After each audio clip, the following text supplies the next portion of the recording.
ఆ,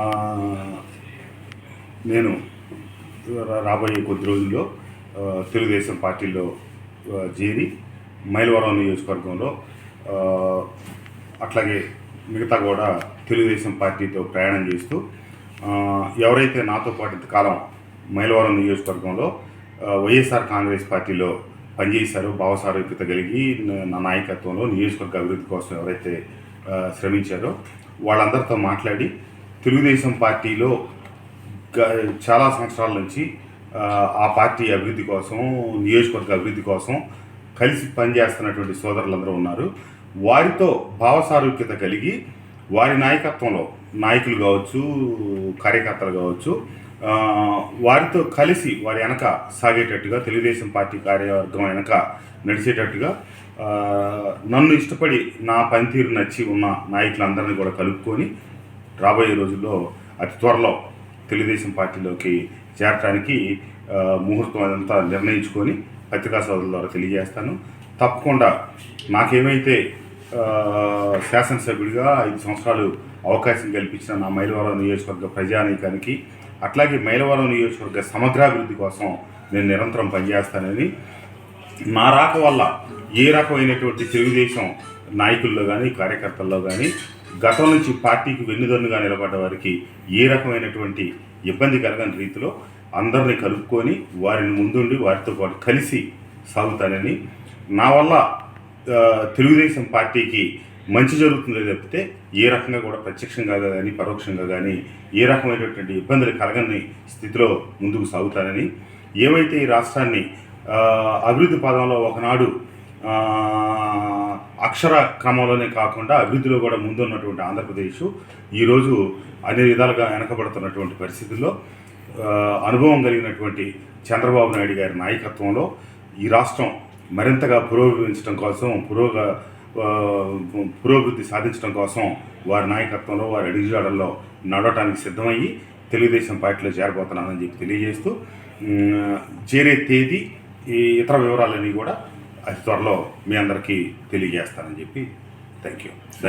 నియోజకవర్గంలో నాయకులతోటి, టీడీపీ నాయకులతోటి, కార్యకర్తలు ఆల్రెడీ టచ్లో ఉన్నారు. నాకు దాని గురించి చెప్తారు. నేను టచ్లో ఉంటుంటే ఇట్లా పార్టీలో చేరుతున్నాననే విషయం రూఢి అయిన తర్వాత కొంతమంది నాయకులు నాకు ఫోన్లు చేశారు. అదే ఇట్లా అవును అని చెప్పి నేను చెప్పడం జరిగింది. వారిని ఈ రోజు నుంచి రాబోయే 2 రోజులు 3 రోజుల పాటు ముఖ్యులందరినీ, మండల నాయకుల్ని, అట్లాగే మండల పార్టీ అధ్యక్షుల్ని వారిని కలిసి ఎవరెవరు ప్రధానమైనటువంటి కార్యవర్గ సభ్యులు అందరూ ఉన్నారో వారిని అందరికీ ఇళ్ళకెళ్ళి వ్యక్తిగతంగా వచ్చే 3 రోజుల పాటు కలుస్తాను. తదుపరి పార్టీలో చేరే తేదీని నిర్ణయించి వారందరికీ చెప్పి వారందరి అనుమతితో వారందరితో కలిసికట్టుగా ముందుకు సాగుతాను. అది పార్టీ అధిష్టానం నిర్ణయానుగుణంగా నేను నడుచుకుంటాను. పార్టీ అధిష్టానమే ఆ వివరాలన్నీ నిర్ణయిస్తుంది, వారు ఫైనలైజ్ చేస్తారు. వారి నిర్ణయానుసారమే నేను ముందుకు సాగుతాను. సార్, ఉమా గారితో మీ ప్రయాణం ఎలా కొనసాగుతుంది? ఉమా గారితో నాకు ఎటువంటి ఆస్తి తగాదాలో ఇతరత్ర వ్యవహారాలు లేదు. రాజకీయంగానే మేమిద్దరం కొద్దిగా 2018 నుంచి వారి మీద నేను పోటీకి వెళ్ళా కాబట్టి వారు నన్ను కొంచెం వ్యక్తిగతంగా దోషంలో దిగటం, అదే మేరకు నేను కూడా కొన్ని ప్రతిస్పందనలో రావటం, ఇట్లా మా ఇద్దరి మధ్య అనేది కొంత వ్యక్తిగతమైనటువంటి స్థాయికి అది వెళ్ళింది. కానీ అది సరైనది కాదు. నేను రాజకీయాలు ఎన్నోసార్లు గతంలో కూడా చెప్పాను, మన రాజకీయ ప్రత్యర్థులమే తప్పితే వ్యక్తిగతమైనటువంటి మనకేం వైరం లేదని చెప్పి, అలాగే రాజకీయంగా ఈ రోజున వారి దగ్గరికి అదే పార్టీలోకి ఆ వేదిక మీద నేను వస్తున్నాను కాబట్టి వారందరితో కూడా కలిసి పనిచేయడానికి నేను సిద్ధంగా ఉన్నాను. తెలుగుదేశం పార్టీ బలోపేతం కోసం, ఈ జిల్లా, ఈ రాష్ట్ర అభివృద్ధి కోసం అందరితో నేను కలిసి ప్రయాణం చేయడానికి నేను అందరూ పార్టీకి క్రమశిక్షణ కలిగినటువంటి సైనికుల్లాగానే ఉంటారని నేను భావిస్తూ ఉన్నాను. ఆ మేరకు ప్రతి ఒక్కరిని వ్యక్తిగతంగా కలుస్తాను. రాబోయే పరిణామాలు ఏ రకంగా జరుగుతాయో అన్ని చూద్దాం. వైసీపీని వేయడానికి గల కారణాలు, పరిస్థితులు ఎలా దారితీసింది? నేను గతంలో చెప్పాను, సంక్షేమమే తప్పితే అభివృద్ధికి ప్రాధాన్యత ఇవ్వని పరిస్థితి. అభివృద్ధి సంక్షేమం అనేది రెండు కలిసి ముందుకు సాగాలనేది నా పూర్తి అభిప్రాయం. సంక్షేమం లేని అభివృద్ధి కానీ, అభివృద్ధి లేని సంక్షేమం కానీ ఈ రెండు సరికాదు అనేది నా భావన.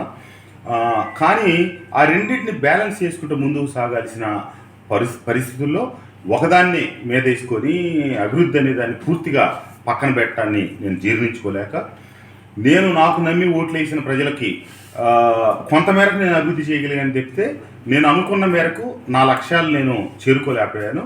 అది బాబు గారి వల్లనే సాధ్యమవుతుందని, చంద్రబాబు గారి నాయకత్వంలో అయితేనే నేను అనుకున్న అభివృద్ధిని పూర్తిగా సాధించగలుగుతాననే ఉద్దేశంతో ఈ నిర్ణయం తీసుకోవడం జరిగింది.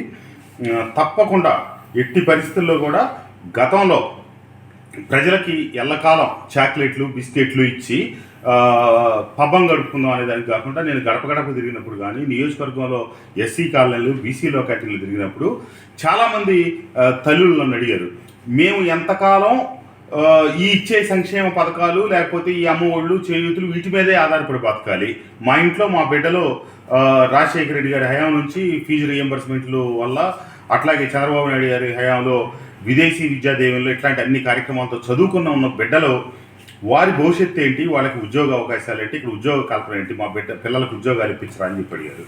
మనం అభివృద్ధిని చూపిస్తే, మౌలిక వసతులు ఏర్పాటు చేస్తే, పరిశ్రమలు వస్తే బిడ్డలకి ఉద్యోగాలు దొరుకుతాయి.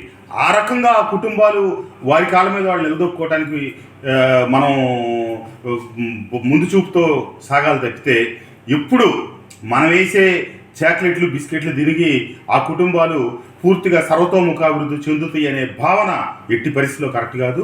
పేదవారికి ఆర్థికంగా నిలదొక్కుకోవటం కోసం సంక్షేమ పథకాలు అందించాలి తప్పితే, సంక్షేమం కేవలం